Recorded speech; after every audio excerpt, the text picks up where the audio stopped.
দর্শক, আজ সারাদিন রাজধানীর বেশ কয়েকটি জায়গায় জনসভায় অংশ নিয়েছেন বিএনপির চেয়ারম্যান। রাজধানীর বাড্ডায় এই মুহূর্তে জনসভায় অংশ নেওয়ার কথা রয়েছে তার। সেখানে আছেন আমাদের সহকর্মী শফিকুল ইসলাম, যুক্ত হচ্ছি তার সাথে। শফিক, বাড্ডার জনসভায় আছেন আপনি, একটু জানাবেন সেখানে ঠিক কখন নাগাদ তারেক রহমান জনসভায় অংশ নিতে পারেন, আর জনসভার সার্বিক পরিস্থিতি কেমন দেখছেন, সেখানে নেতাকর্মীর উপস্থিতি কেমন দেখছেন, একটু জানাবেন।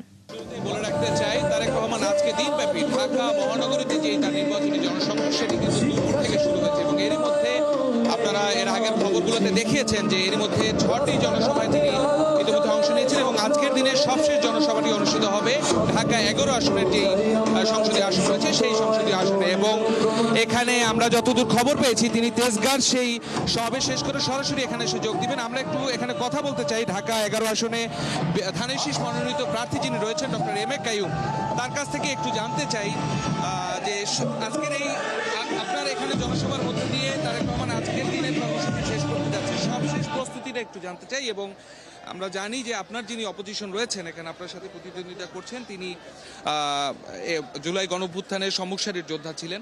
সবকিছু মিলিয়ে কেমন চ্যালেঞ্জ মনে করছেন একটু যদি বলতেন। আলহামদুলিল্লাহ, ঢাকা 11 আসনে আমরা ব্যাপক সাড়া পাচ্ছি। বা ঢাকা 11 আসন মানুষ যতবার সুযোগ পেয়েছে ধানের শীষের পক্ষে ভোট দিয়েছে, কারণ এ এলাকায় একর মুক্ত গ্যাস, পানি, বিদ্যুতের ব্যবস্থা বিএনপির মাধ্যমে তারা পেয়েছে। গুলশান, বাড্ডা, লিংক রোড, আমরা এগুলির সাথে ছিলাম। মানুষ, আমি দুইজন কমিশনার ছিলাম চীনে। ইনশাল্লাহ আগামী 12ই ফেব্রুয়ারি নির্বাচনে ব্যাপকভাবে মানুষ ভোট কেন্দ্রে যাবে এবং ধানের শীষের পক্ষে ভোট দিবে। প্রচারণায় ধানের শীষের পক্ষে কেমন সারা পাচ্ছেন? ব্যাপক সারা পাচ্ছি ইনশাল্লাহ। আপনারা তো দেখছেন প্রতিদিনই আপনারা কাভার করতেছেন। ব্যাপক সারা পাচ্ছি, ভোটাররা যাবে, মহিলা ভোটাররাও যাবে। এবং যারা ধরেন এখানে 10 জন আমরা ইলেকশন করছি, তাদের অনেকে আমাকে নতুন সমর্থন দিচ্ছে ভোটের মাঠে। আর যারা নতুন আসে, যাদের কথা বললেন, তাদের রাজনীতি সম্পর্কে তো মানুষ ওইভাবে জানে না, জানতে হবে। তার পরিচিত পরীক্ষিত পুরনো লোক হিসাবে আমি বিশ্বাস করি আমাকেই ভোট দেবেন। সবশেষ একটি প্রশ্ন, 7টায় এখানে জনসভায় অংশ নেওয়ার কথা ছিল তারেক রহমানের, কখন নাগাদ আসতে পারেন? এবং সবশেষ মিটিংটা করছেন, শেষ বক্তব্য দিচ্ছে, তারপর বের ইনশাল্লাহ এখানে আসবে, হয়তো half an hour I think আশা করবেন।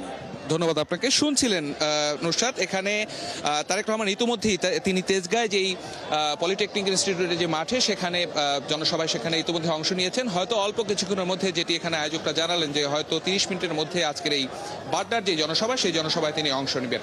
তো এই ছিল বাড্ডার যেই নির্বাচনী জনসংযোগ তারেক রহমানের, তার সবশেষ খবর।